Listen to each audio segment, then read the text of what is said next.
Kurt, what's up, man? How you been doing? Things are cooking. You know what I mean? They're cooking.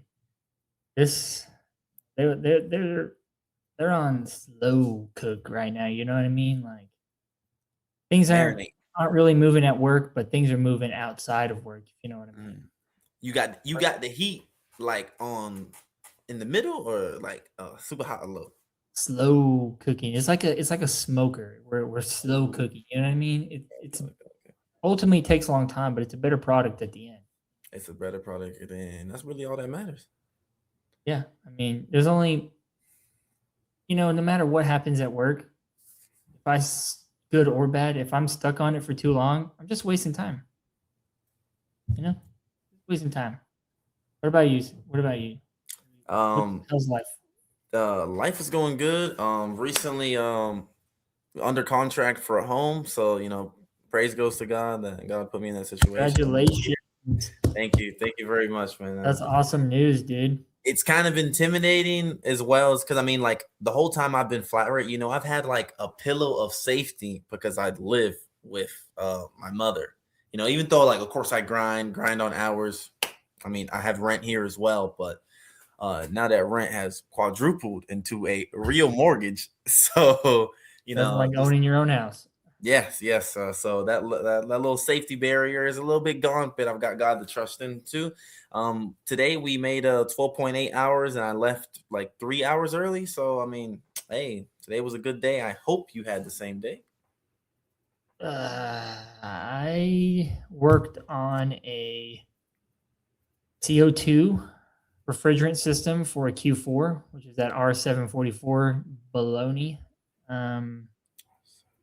Took me a majority of the day, today and Friday, and it didn't pay me as much as I thought it was going to. So that's, Mm, that sucks. but you know what? There's tomorrow. Um, yeah, there's tomorrow. It won't. Yeah, we'll It won't see be the what same. tomorrow brings. Yeah, it won't be the same. It's gonna be better. But we got a good guest today going into this episode. A new face in the social media world of automotive. Only been Yes, around a few months, 6 months or so. we Um, like his point of view. yeah, Pun intended. just films all of his content using. Um, I don't know what he actually uses glasses wise, but he has the little Oakley glasses with a camera in it, Hmm. and all his content's first person, so you're seeing everything in the shoes of your friendly neighborhood mechanic. Yep. Yes, you are. Uh, Um, I know I'm excited to kind of learn a little bit more about him and his. I don't know how you describe his associate. I guess it's Fellow, I guess they come as a pair. They both are the two-headed snakes of a POV mechanic on Instagram. soon So to be POV mechanics, it should be maybe. maybe, maybe. But I can't wait to see him. I've already seen a bunch of videos. I can't wait to see of his journey. How they both came up on the automotive industry and what plans they have for the future. I'm excited. We're gonna get into it.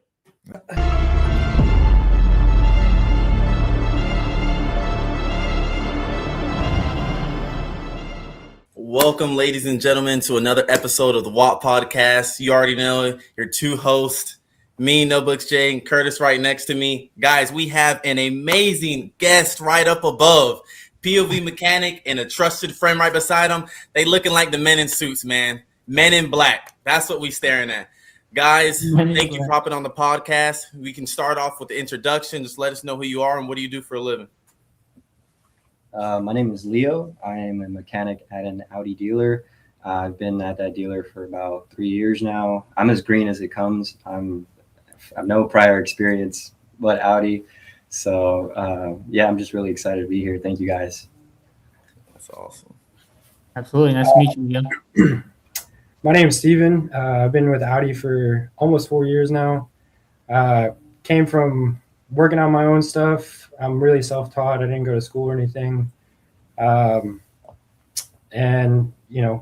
came from Hyundai, working there for about a year. I was really green there, and I still feel very green. I feel like a rookie myself, but somehow I'm a master on paper. So I guess it says something.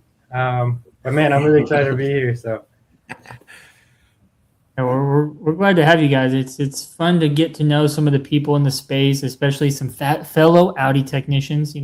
Talked to a lot of Toyota guys recently, so it's kind of nice to have you on board. And I might be the older guy in the group, but that's all right. That's all right. He's a master tech. Master tech. I watched your videos for a while before, and like Loki, you inspired me to be a creator. So that's really why. You're one of the big reasons, bro. So, and you're in the Audi field, so I look up to you in the Audi field too. So, well, I appreciate it. Things have changed since I started, but we're still here. We're still afloat, and the ship sails on. Right. Dang, that's awesome. Y'all got that connection right there. I'm just solo here, solo dolo, Toyota technician.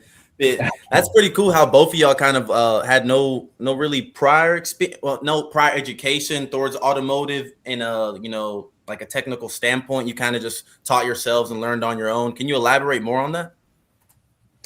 Me personally, I just from my first car, it was an RSX Type S. It was like it came full bolt-on, and like I didn't know anything about cars at that time, but things broke. I put it together. And then crashed that car. Ended up getting a Cobalt SS. I was really deep in the racing scene, and I don't know. I've just always been around cars. I replaced my transmission. That was like my first big, mechanical job in the garage. And then like after I did that, I was like, man, I could do this for a living. And then I ended up at Hyundai, was a lube tech there, and worked my way up to. It was weird, man. COVID rolled around, and like 90% of the shop got furloughed, and so there was only a handful of us. And if you know anything about Hyundai, those engines didn't stop coming in. So I was on the heavy line like really quickly, and I had to learn a lot really quick. And I'm really glad that I got that experience, because it really led me to being where I'm at now with Audi. And Audi's taught me a ton. That it's, literally one of the best programs to learn about cars in. So that's really how I've learned everything, pretty much self-taught. So yeah, I started working the counter at O'Reilly's, and I was doing parts. I was a parts specialist for a while, for about like 2 years. Luckily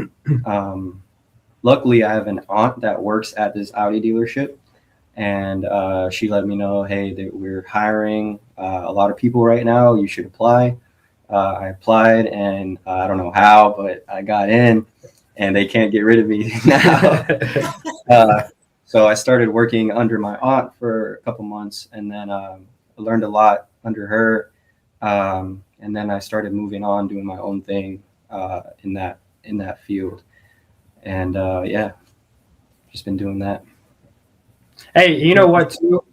Like, he came in probably 2 weeks after me, and I have a lot of respect for him, because I'm 29, he's 22, 23. Good. But man, he came in there, just wasn't afraid to do anything. He's done a twin turbo V8 RSQ8, like he did the whole engine and shit. Like it was crazy, like just from the start. And then like I remember he was tearing apart his transmission, replacing gears. Like, bro, I haven't even been that deep into stuff like that. So I have a lot of respect for this guy, because he's a smart kid, and that's bro. So Yeah, it looks like you got a little mentorship, set up there yourself. Even though you guys have been in it the same amount of time, it looks like there's a little bit of camaraderie there when it comes to learning and growing together. oh yeah. Yeah, definitely. Yeah. It's funny. You were mentioning kind of looking up to me, and I really appreciate, just bringing that up, because if anyone knows my story at this point, it's that I can't post in a shop. So like seeing your content is inspiring, because, now there's someone else doing Audi content out there. And you guys are 20, 30 miles down the road from where I'm at. So it's kind of cool to see that we're from the same spot and being able to post some similar stuff. So props to you. You've been growing like crazy. You're already over 10,000 followers, and I don't even think it's been a year yet. Yeah, it's blown my mind. It's blown both of our minds. And I will say, I kind of started off with this myself, and then it was shortly after that I knew I had to get him on board, because this guy is the mastermind behind a lot of our stuff. I mean, I really say like it's crazy because we really do 50-50. Like one day it'll be 100% my video, and the other day it'll be 100%. But even then, we really collaborate on everything. So, we work I have together. to switch it up to POV mechanics. Add a little S. Hey, we'll get you some meta classes and put you on the team. Hey, you never know. I'll come down there and make a guest appearance. Hey, Three of us. Speaking about your social media, I mean, how did it even kind of start? I mean, besides like looking up to Curtis, how did you even like, hey, let's start it. Like, let's do it together. So, man, I went into this thinking I was going to make like instructional how-to videos. And then I don't know, I tried a couple little funny, it was very experimental in the beginning. And then I noticed, the funny meme stuff took off. And then, I just kind of rode that wave. And, he's really the meme guy. And like I said, he's the mastermind behind a lot of this stuff. Yeah, that's I found like it feels like when you find your groove, you kind of know what it is. You started out instructional. I'm sure that your lead started out one way, I started out one way, and here we are, just moving and grooving with what works, what we enjoy.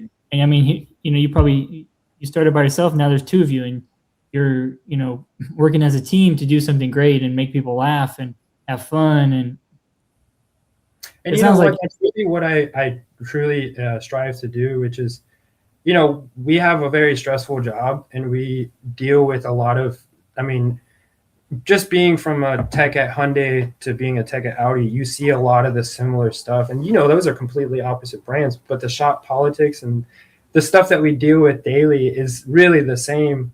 And I have another angle on it, which I was a parts guy and a service advisor before I was a tech.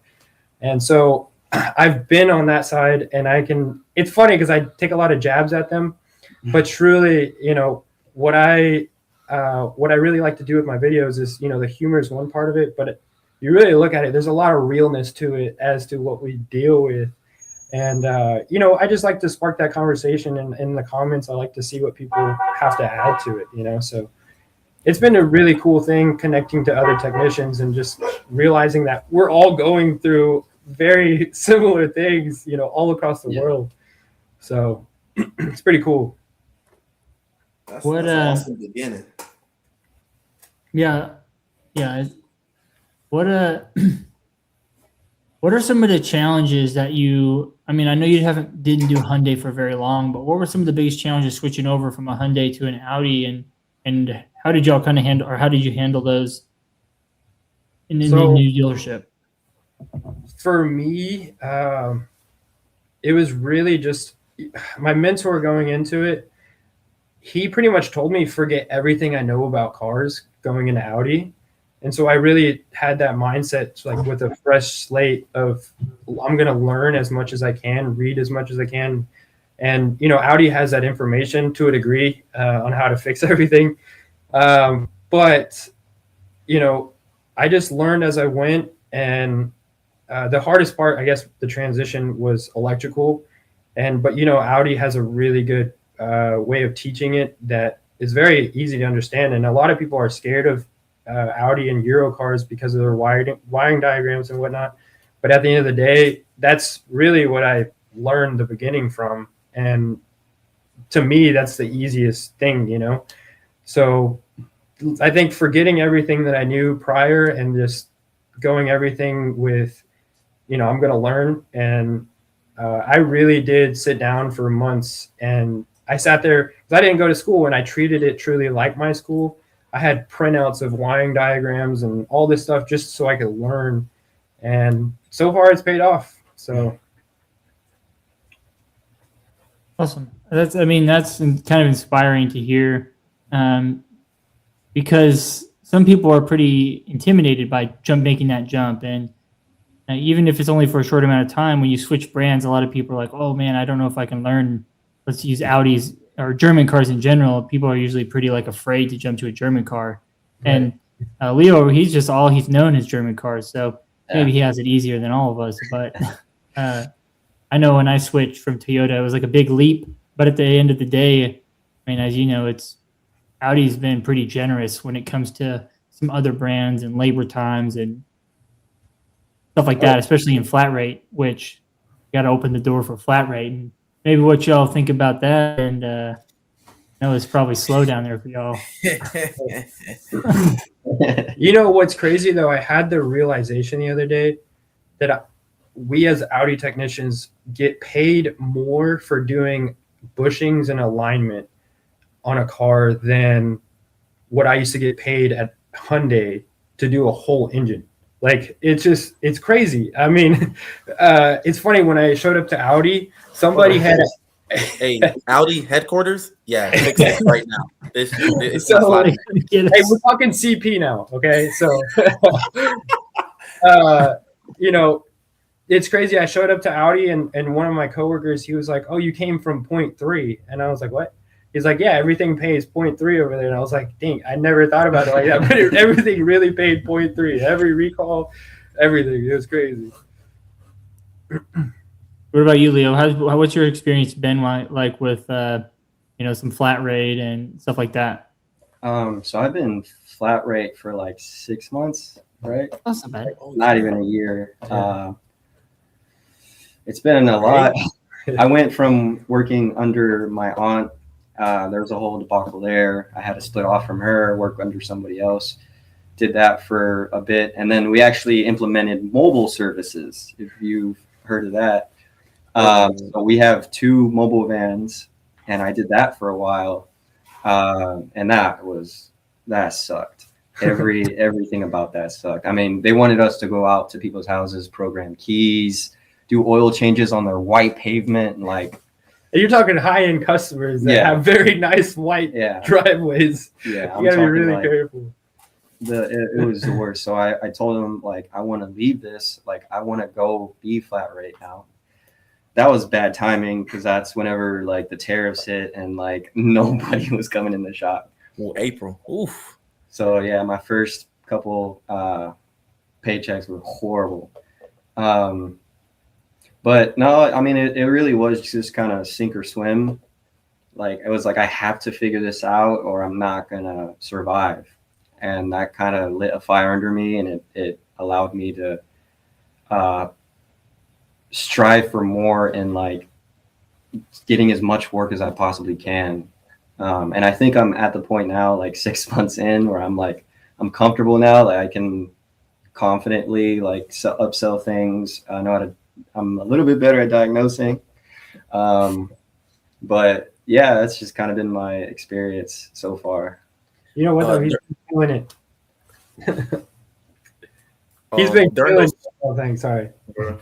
During those first couple months, especially when the tariffs hit, how were you kind of mentally staying afloat? I know you said it kind of lit a fire in you, but like I know a bunch of people during that time where they're especially starting out doing that rough during that rougher period. Like, how did you stay afloat, bro? A lot of people just quit and just sink. I saw the light at the end of the tunnel. Like, I saw how things were working under my aunt, and regardless of who I was working under, I saw that like they were making a lot of hours. And so this period where it was slow, I stuck to it, and I was like, man, this has to end. Like, slowly it'll start coming back and things will go back to normal. I won't say it went back to the way things were, but it's definitely gotten a lot better. Yeah, it's definitely picking up.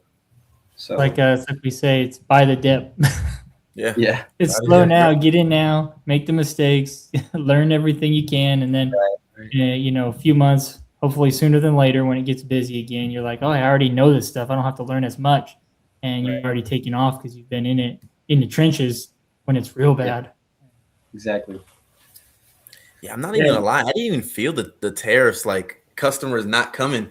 I feel like it's probably because like y'all luxury, so y'all customers out there really getting affected by the tariffs. Toyota, it's a bunch of just regular degulars just coming in, regular service. Nothing really. The tariffs ain't really affecting them that much. How many appointments do y'all have a day at your dealership in the service department? He got to be asking you. Yeah. Oh, for me? Yeah. Oh, I was just like, oh, I'm not even. Curious, like the Audi to Toyota, like what? I mean, how many are you looking at? So I mean, we're in main shop, we're a 12 bay shop, and just main shop techs, and that's around like 50 to 70 appointments. 70, that's good days. 50, that's so around that range. What do we have? Days? So we have like 35? 30. Well, we have 30 bays in the main shop, and we have 2 back shops. I don't even know how many bays I are think it's right like there. 10 in the back shop.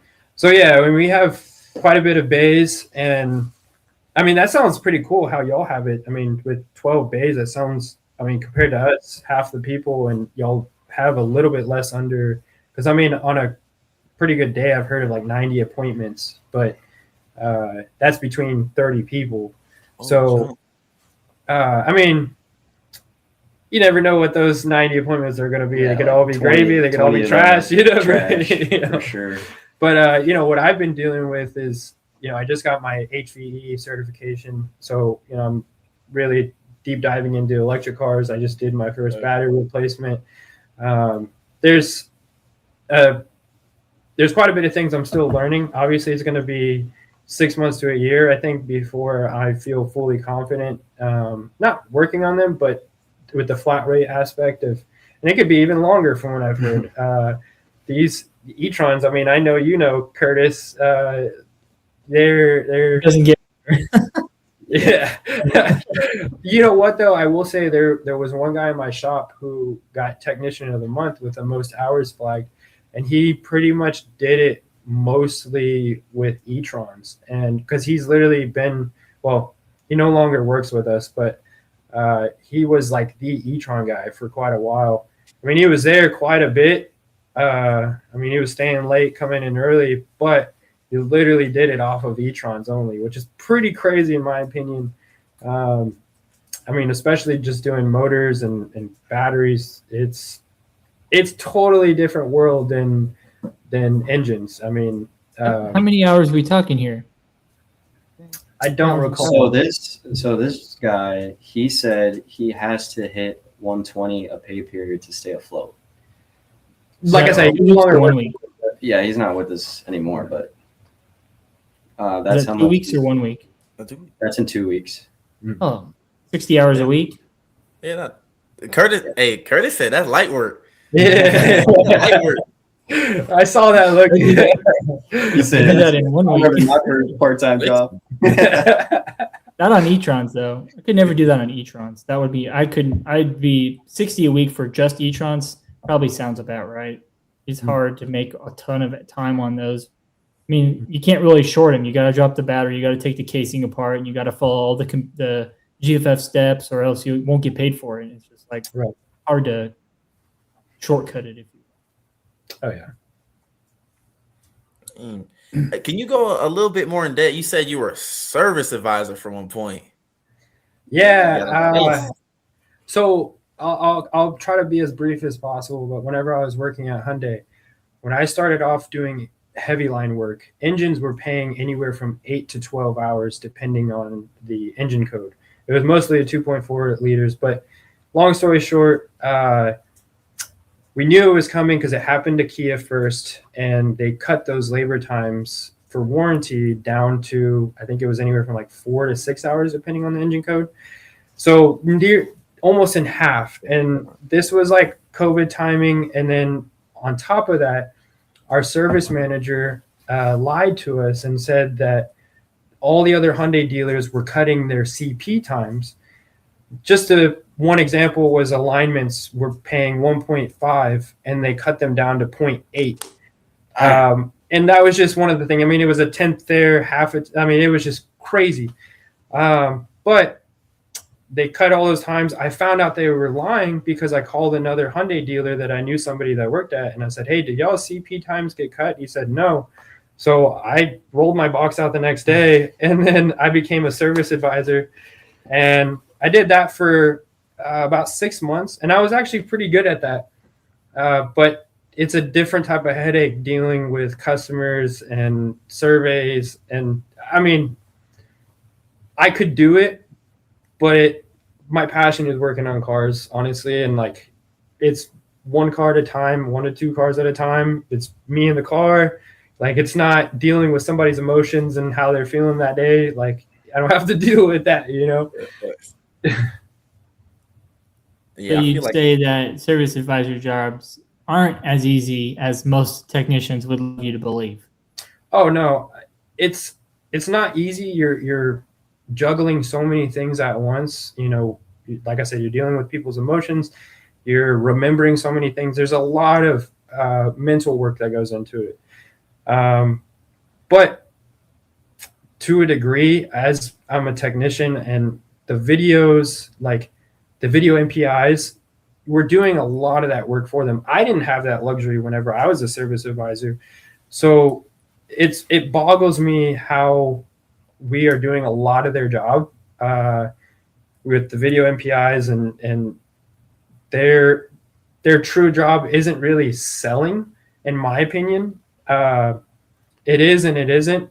We're doing a lot of the selling now too. We're kind of just like alley-ooping it for them, and they still miss it. They'll still miss it.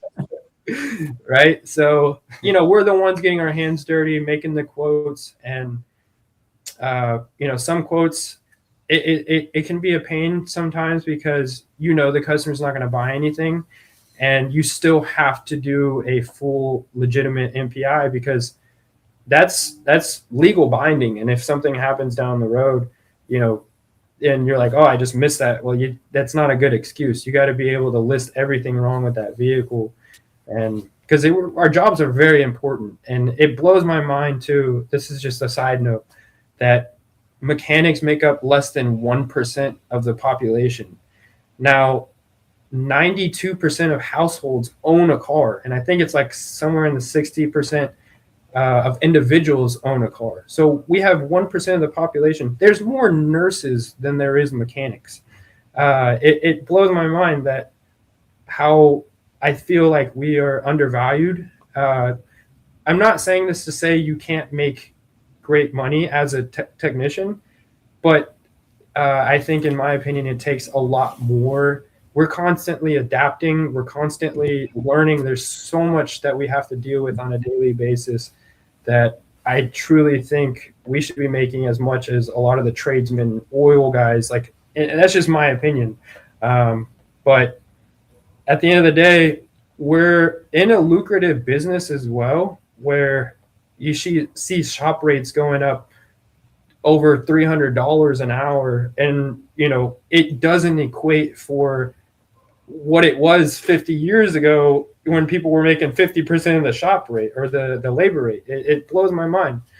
So sorry, I went off on a little tangent there, but as the 1%, juicy stuff in here. yeah, right. I mean, as the less than 1% of the population, we are handling a lot of people's. I mean, we're dealing with people's lives. You know, people's lives are on the line, and you know, people think it's just nuts and bolts, but there's a lot more to what we have to learn, and so we can do our job properly. So yeah, agreed. Well, I definitely have a few questions on that. I'll let Jay. It looks like you got something you want to ask. I'll let you go first. I mean, if it's 1%, why I ain't flagging no gravy? Nah, nah, but I do understand what you mean, especially on the advisors. On like we're doing a good amount of their job, especially with the multi-point inspection, the true videos, the videos we're doing all the time. But I feel like the videos is kind of like I think it's you can look at it from like a good standpoint. Like a lot of technicians are getting out of their comfort zone and actually being able to talk to customers, talk to a customer through the video. And I think it's really healthy for the automotive industry in a transparent way. You know what I mean? Everybody looks at technicians like they about to get robbed for a couple bands, and then the tech just gonna be like, "Oops, you have an issue. I'm sorry. It is what it is. I already replaced everything." So I think for transparency, on the automotive industry, it's a good thing. Service advisors, I mean, I don't know. They important. They really Right. like the face, especially like lube tech service advisors, the ones who do express stuff. They're really like the person who, I mean, they're really the person who the customer sees the most often. Like, I mean, they see them first thing. Porters, they're seen every single time. Service advisors are a big part of the service department, and without them, I don't know how it'd be. I mean, I could see a robot. I could have a robot like book me here and there and talk to my technician, but they're an important part. And I thank you for, I mean, you even tried it for a good amount of time. So, hey, that's good on you. A lot of technicians wouldn't even try to make that switch. So kudos to you, man. Appreciate it. It was, I heard a lot of things in there that are sensitive subjects for a lot of technicians. Undervalued, being 1% means that, the value of our job is much more important that people want to give us credit for. But I think the thing that interests me the most to hear from you both on is, one, do y'all get paid for video inspections?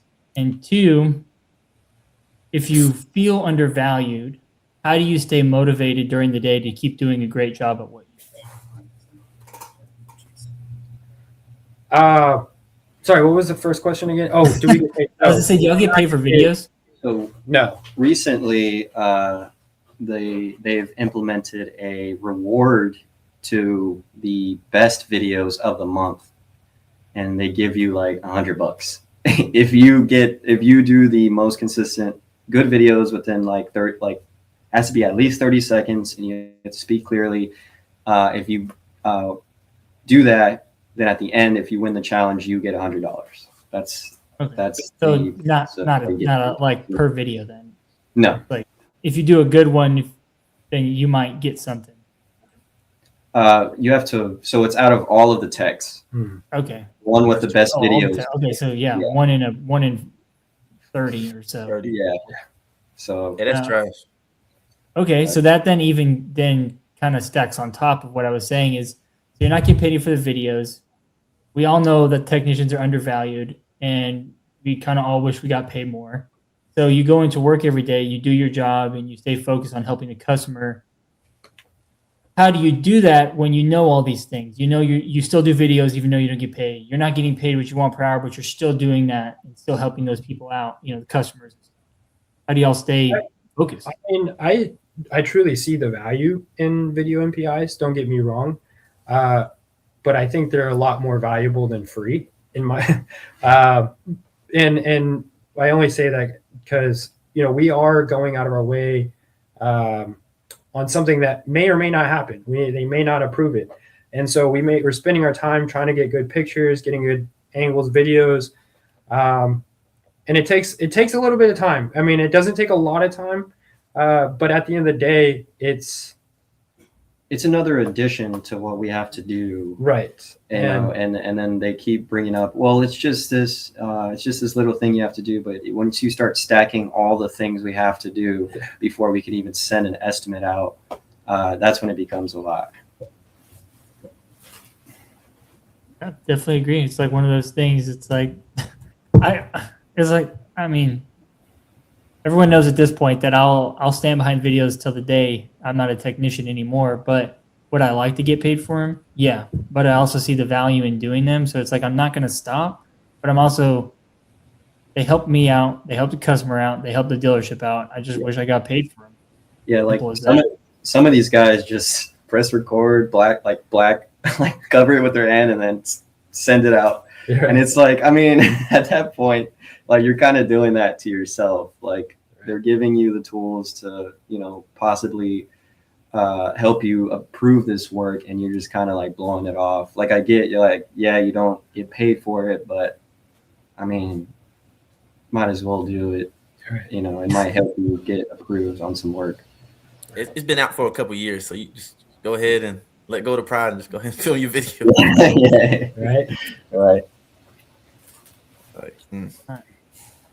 Hey, we had a guest on that you brought up the safety aspect of being a technician. We had a guest on maybe a month ago that talked about the reference to brake job and how if you don't do that brake job right, then the person driving that car potentially can't stop their car. That then turns into like a major safety thing. So that then reiterates the value of us to fix cars right. And let's use Leo for an example. He's been only doing this for 6 months. Not anything against you, Leo, but just a time frame in which you're doing it. Saying is, is if there's someone that's been doing it for 6 months that does a brake job and doesn't do a good job, anyone could not do a good job. But let's say someone young, and then that person, let's say that car gets into an accident, you're then responsible for them. Right. But if we invest, I'm saying is if we invest into people like you, we invest into the proper training, the proper development of young technicians, you're less likely to make those mistakes. That all builds on the value of us and how important we are to make sure that those customers are stopping right, that their cars are getting them to, I mean, even the president drives a car, like doctors are getting to their hospital. You know, all these essential people are getting where they need to because of us, technicians. Right. There wasn't really a question. There was just more of reiterating the importance of technicians. And it's like, hey, all right, we've put up with enough junk at this point. Like, when are we going to start seeing that, you know, on the back end? Because I mean, we were essential workers during COVID. I mean, we have without us, nobody's going to work. Nobody's dropping their kids off to daycare. There's so many things that we are important for, and and that's the thing too, is AI is not going to take over our jobs anytime soon. Service advisors and parts guys are going to be gone before we are. I mean, I'm just saying, there's a lot more. It may help us, sure, but there's still going to be that human validation that needs to visually look at something and say, this car can't go because the wheel bearing's completely off. Like, we're not going anywhere anytime soon. Nobody's replacing our jobs, and we truly do have a lot more value that I don't think is accounted for. 100%. I mean, shoot, no one wants to say, Leo did a brake job and family of 5 and hurt. Like, no one wants to hear that. So I mean, No. But Leo, you got the short end of the stick on this one, being the youngest. Yeah. At the same time, Leo, we the same age. Yeah, dude. I recently watched the one with you and the dealer play guy, and y'all were talking about your age, and I was like, "You're 23 too." I was like, "Bro, that's crazy." Now we both killing it, bro. We both trying. I mean, that's all we can do. I mean, we got old heads up in here, and they almost hitting 30, and then already in their 30s. We got people to look up to. I mean, I look up to Curtis same way as you look up to Steven. So, at least we got good role models in front of us. It's that same dynamic. I think mentorship is important to all of us. You talked about that, Stephen, earlier, and really now it's just like, I think a lot of I'm speaking for myself, but I imagine four of us here, all three platforms, all four of us use our platforms to help try to set good examples for other technicians. But would you say most of your platform is funny stuff rather than educational at this point? But is that like, what's the mission of your platform, and like, how do you see it growing in the near future? So obviously I'm always going to be doing the comedy stuff, but when the time is right, so really and truly what I'm trying to do, I'm very limited in the actual shop that I work in, and I pay for editing software so I can edit out. I make sure that my company name or anything, people's names, stuff like that is not in there. But my goal is to build up my garage into like a shop, so I have full freedom to not only make the funny videos, but also make the instructional videos that I was still planning on. I have a lot of weird ideas too. I won't say this one, but basically an ASMR type video, it for mechanics. I won't go into the details, but we're about to be like testing out the different brands, gear wrench and snap-on. Hey, ratchet going. I mean, you don't see that, so it might be something to tap into. Right? You might be right. But the comedy side of it is really just to get that reach, because everybody can just sit there and laugh. It doesn't have to be educational. If it just makes you like chuckle, you're gonna send it to your friends or whatnot. So that's how we've grown so fast, is definitely through that comedy.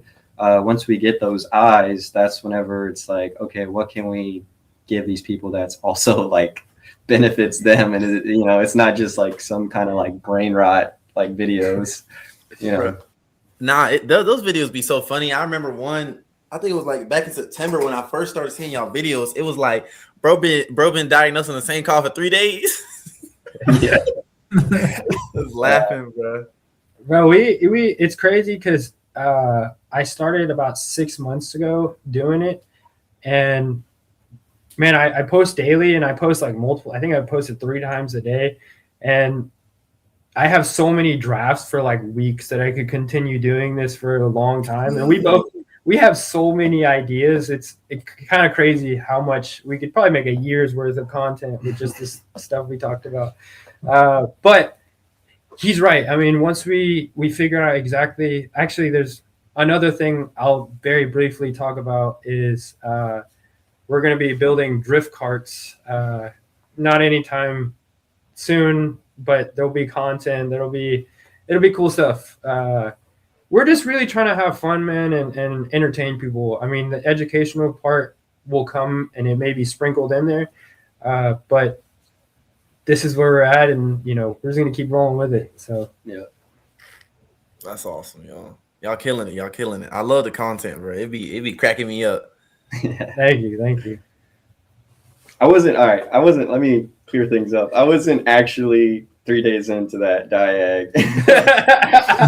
Bro, it's never like that. We always exaggerate our content, bro. I do the same, bro. Yeah, I was doing an evaporator on that car, and I had seen this video of this guy, like the cat. He was working on a cat, and it was like half apart, and his head was down, and his friend like showed what it was, and it was the battery, like the plastic cap was over the battery terminal. And I was like, how can we implement that and do something with that? And I was like, dude, get the air filter stuff in there. Let's make this video. I think that was like the first one that like really took blew off. up. Yeah. Still growing today, bro. It's crazy. Yeah, that was probably one of the first ones I saw that got real big was the 3-day diag one. I thought that was hilarious. Have y'all gotten? Oh, my bad. I'm sorry. Have y'all gotten like in trouble yet? Like a little, hey, chill, like from your company?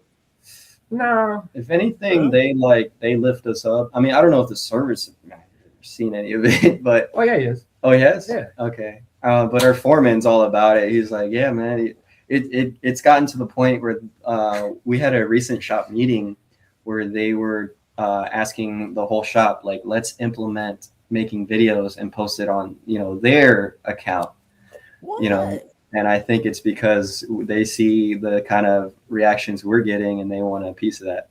That's not going to happen. Well, I was going to say the type of content's different. It's like your content. They're going to want to do it like super corporate and right. Exactly. That's why it wouldn't really work. But yeah, it's good to know that they support you a little bit, even if it hasn't been like said out loud. It seems like they know about it, and as long as you're respectful with what you're posting, to the company, to customers, stuff like that, it's kind of good. I mean, I wish I had that where I'm at, but it's good. I'm glad they're doing that, and I'm glad they're supporting y'all, and I want y'all to get in a little bit on the. I'm not gonna lie. I mean, I've had a couple situations. I've had to have a private conversation with somebody, just telling them like, look, just FYI, I won't record you. The plan is not to record anybody without their consent. Like, I'm not trying to invade anybody's privacy. And I've looked into the laws about it and stuff. And obviously it's at the company's discretion, but literally in Texas, like, you can record somebody in the workplace as long as it's not in the bathroom or in the break room, because those are private areas.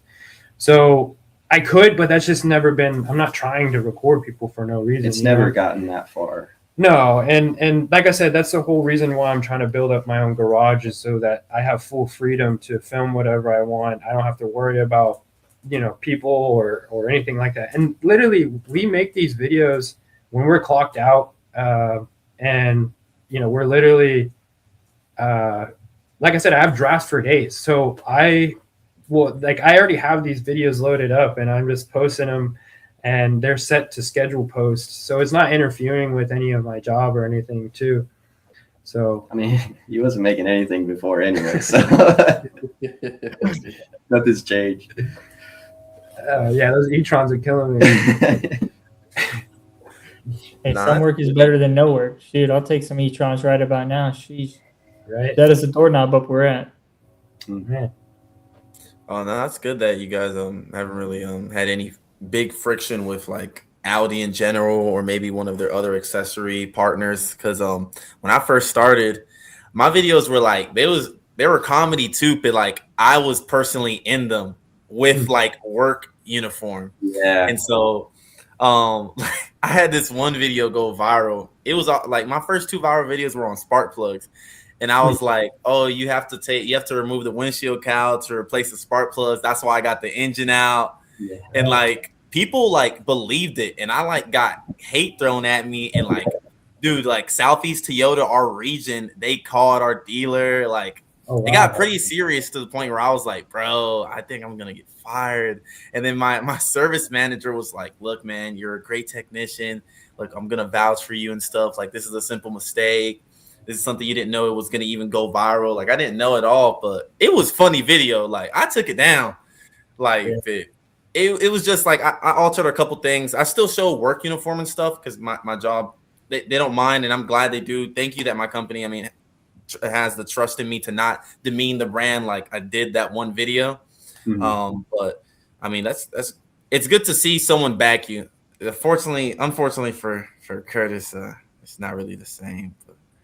Well, honestly, the way I went into it was I knew that I couldn't show too much, obviously. Like, I'm not going to go show all the confidential data that's on, like, the repair manuals and stuff like that. Or even, like, customer info, obviously, license plates, all those things. Like, I've edited out of my videos and whatnot.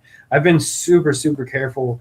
And on top of that, I've had conversations with my managers and told them, like, you know, this isn't taking time away from my actual job. And I do this whenever I'm clocked out. Like, and literally the goal, like I said, is to not even be doing it there at all and just do it all here, so that, you know, it's something that I've had to adapt and really figure out the limits. And I've even took that videos down because I'm like, that's kind of pushing it, you know, but like something, I don't want OSHA getting involved, but Yeah. No, we're good. Oh, that's cool. It's one of those things. It's like it's always the real viral ones where you're like, they're real viral for a reason, and then they just realize, oh, they probably someone along the line got pretty upset about that, and then the consequences you kind of like you underestimate them. You're like, oh, there's no way that goes crazy, and that was just funny, and then people get real mad. And you're like, oh, man. Right, yeah. Right. What so Steve, you say you're master certified? Yes, sir. Did you do AEP? No. Oh, damn. That's a good program. I don't know. I didn't go to school. I think the only way to get into that is by going to school. All I had showing up to Audi was my ASE A1 and my year experience at Hyundai. And I mean, I literally just showed up, and I knew it was going to be a large learning curve, but yeah, it was not that bad. So you did 7 courses? It was a lot more than that. In 10 courses in what, 3 years? Something like that, right? Something like that. I think it's more than that. I could pull out the paperwork, but pull it up. I'm flat. That's awesome, man. Props to you for that. I know between the two of y'all, like, but you know what? Next week, so I took all that super, super serious. Like, I mean, I have notebooks that are filled front to back, like from the electricity. Honestly, all the other stuff was a lot of review because I've taught myself a lot of this stuff. But Audi obviously teaches it specific to their cars. So a lot of it was review and just learning the brand. But electrical, like, I really deep dove into that, and I'm a lot more confident now in, you know, electrical diagnosis. The mechanical has always kind of come natural.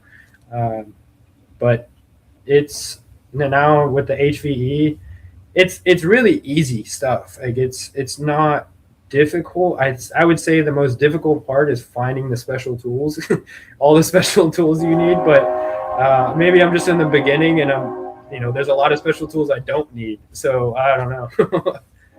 You learn your way as you go, over or adapt and overcome. Hey, where you get that from? I don't know. It's somewhere out there. It's no. He's just stimming right now. Nah, you good. It's like part of the Marine Corps motto is like improvise, adapt, overcome. So I was like, hold on. I mean, that's really being a technician. Seriously. I mean, I swear. A lot of improvising. There's so much adapting, and you got to overcome and make those hours, overcome those flag hours, because that's our biggest obstacle. So yeah, just like a lot of. Oh my bad. No, you're good. I'm just saying, adapting. That's literally what we do all the time. Yeah, just like a lot of the Audi guys improvise and adapt on warranty repairs. Am I right? Oh yeah. Everything's by the book, man. We do it. I run my punch times. I run full time. It takes me 3 days to do an evaporator, so I'm right there with Leo. All right. Hey, Oh, I want to know y'all's opinion. I've heard of a BMW dealership putting body cams for warranty work to make sure they're going by the book. Isn't that the craziest thing? That's the last thing I want to have us do, because that means no finding there's no adapting. It's just follow by the book, which who does that? We all do, right? Yeah. no, that's like an invasion of privacy. Nah, like, you better take me off flat rate then, because there ain't no way you're going to catch me on flat rate body camming me up, even for CP repairs. And not because I have anything to hide. It's just, we all know the classic thing about, you charge the customer 3 hours of labor and it takes you an hour to do it. And, regardless of, it's like they disregard everything you've learned up to that point. But that's exactly the same reason. If I start selling, let's just whatever for oil leak or something for 3 hours, and I'm doing an hour, and then the customer gets hold up, but well, you only worked out for an hour. I'm only going to pay for whatever the labor rate is. You're shooting yourself in the foot. You might as well say goodbye to make it any time at that point, because if warranty is going to start doing it, and customers are going to want to do it, the dealership's going to want to do it. Like, oh, we're being transparent, but you might as well just say goodbye to all your technicians, because you thought video inspections were bad. Whew, that is way worse. That's what I'm saying. You might as well make them hourly. I'm sorry. You might as well make them hourly. Like,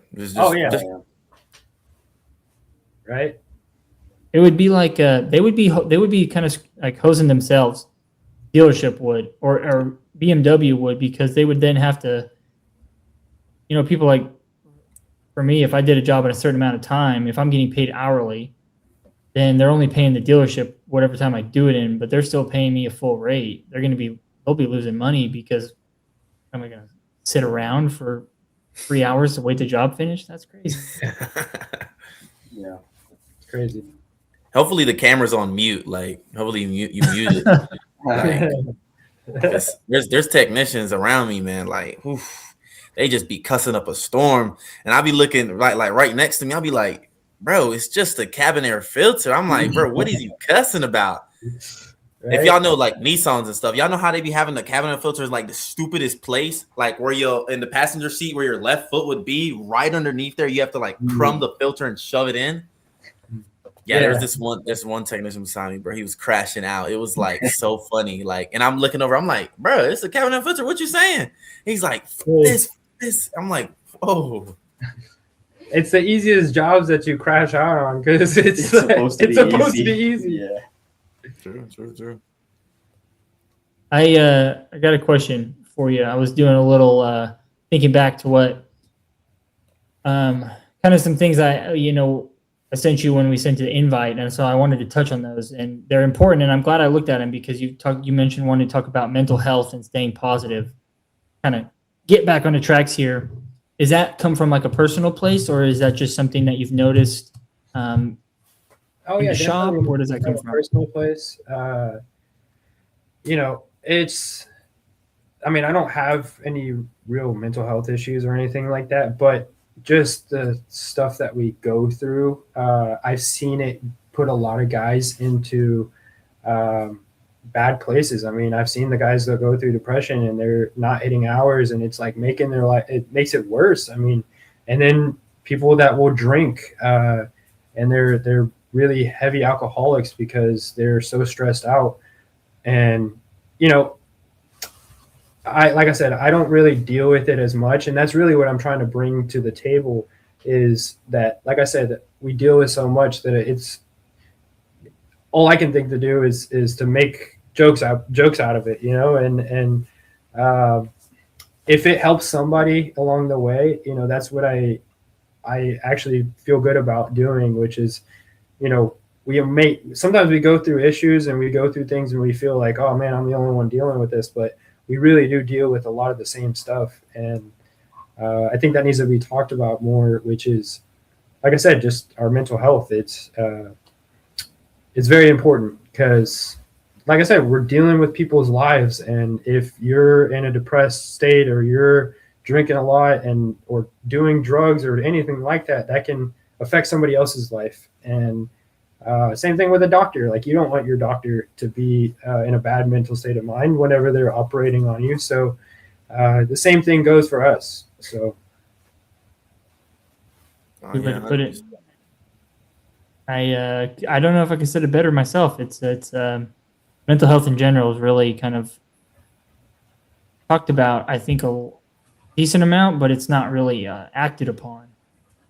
So it's nice to kind of have the conversation and the reason behind why it's happening. So I know I've seen those types of people that you're describing when things spiral out of control, whether it's at home or work stuff and financials. That always causes crazy amounts of problems, you know, mental load and mental stress and slow, or even the pay structure. All those things kind of just lump onto somebody and just bring them down. And then they start, like you said, drinking. Terrible decisions. I've seen people lose their jobs. I mean, it's sad. It really is. And men's mental health is already a topic, you know, in itself. But then you put in the stress that we go through, and it's just a whole nother ball game. Because, like I said, a lot of guys may feel alone in that sense that they're dealing with something that not a lot of people deal with, being that we're less than 1% of the population. I mean, that fact is almost true, but at the same time, the ones that do deal with it, we can all relate. And, you know, we should talk about that and uplift one each other, whether it's joking about things or just having a serious talk. And that's something that I think is very important. Yep.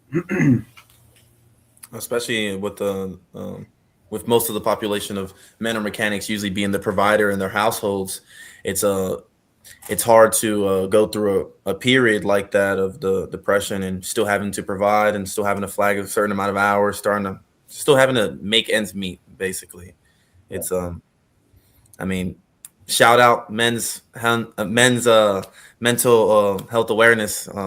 Saying it out loud, just because I mean it's something important that we all need to look at. Speaking about in your shop, do you have frequent meetings with your service manager about just mental health, how you're doing, how the shop is going, just mixed in with that? Does your service manager care that much, or how is it? I wouldn't say specifically as a group. I know he would be open to that conversation. He's a very, very cool guy. I have a lot of respect for him, and you know, like I said, I'm pretty sure he would be open to that conversation privately, but we don't have any group meetings regarding, you know, our mental health or anything like that. I mean, obviously there's the obvious, which is like we deal with a lot of stress, and we all kind of know. I think it's more of the elephant in the room. We don't really talk about it, but it's there. So, especially being a flat rate technician, I mean, I have a daughter and I have another on the way, and Right. you know that. Congratulations. Thank you. And it can be hard sometimes whenever you're low on hours. And thankfully, I've been able to provide for my family so far. But thinking about two, I'm just like, holy cow, this is this is a lot, but I'm going to have to do what I got to do. And it's lit a fire with me. And, already having I have a 1-year-old, and it's going to continue to do the same. And, really, obviously having children is a blessing, and I'm super grateful for that. But being in this industry, it can add a level of stress not knowing what your paychecks are going to look like. So taking that, and I'm not going to dwell too much on it because that is a conversation that gets muddy quick, but kind of turn it onto a positive note. Talking about, your paycheck and how it's important to provide for your family, and just important to kind of stay afloat in the flat rate world. What are some things that both of you, I know even Leo, you're a little new, but I think you both have some insight to offer, is what would you tell some new technicians that maybe are looking to get into the industry, or maybe they're looking to make a change even, maybe they don't want to be a technician, or maybe they want to switch brands, or what is something that you would tell those people that are kind of coming up on that choice? I think for me, what gets a lot of guys is the financial side, meaning like their lifestyle compared to how much they make. I would say definitely if you're coming in this industry and you're new, don't come in and spend thousands of dollars on new tools that you're probably not going to need. I did that, and I'm still paying for that to this day. Definitely don't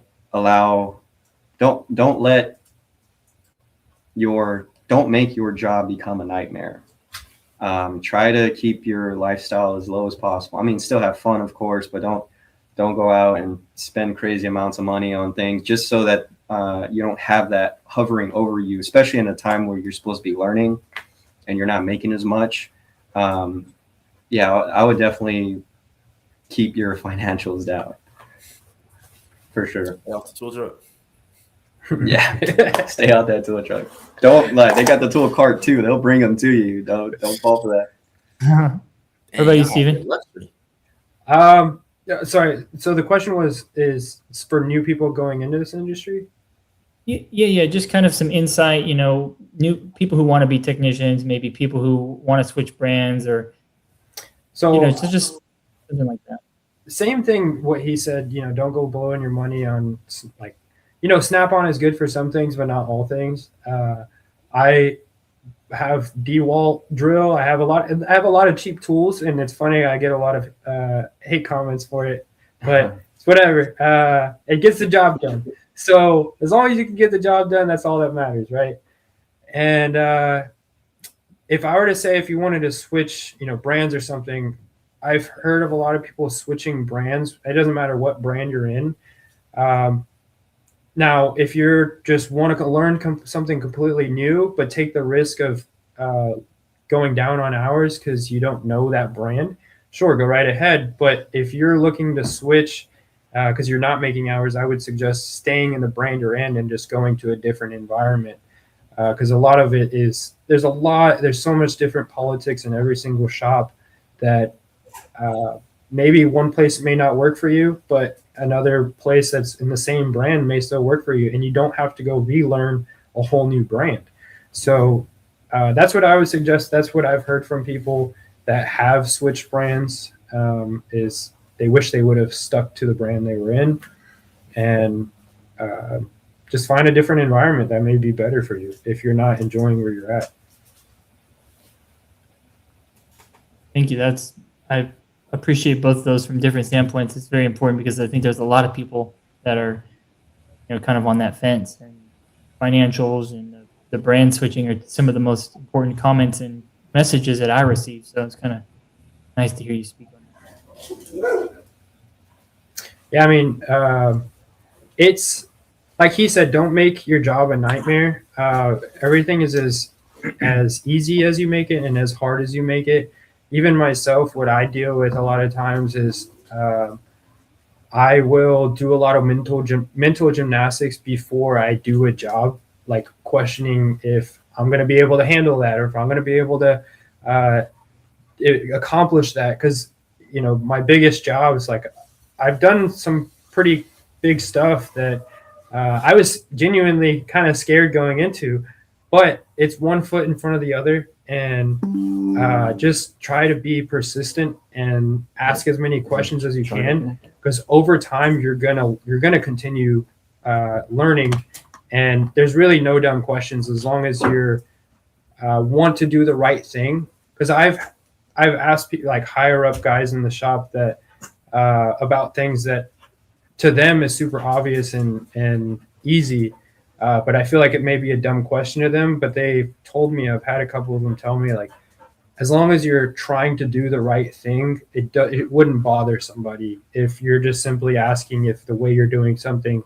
am I about to break something, or does this look okay?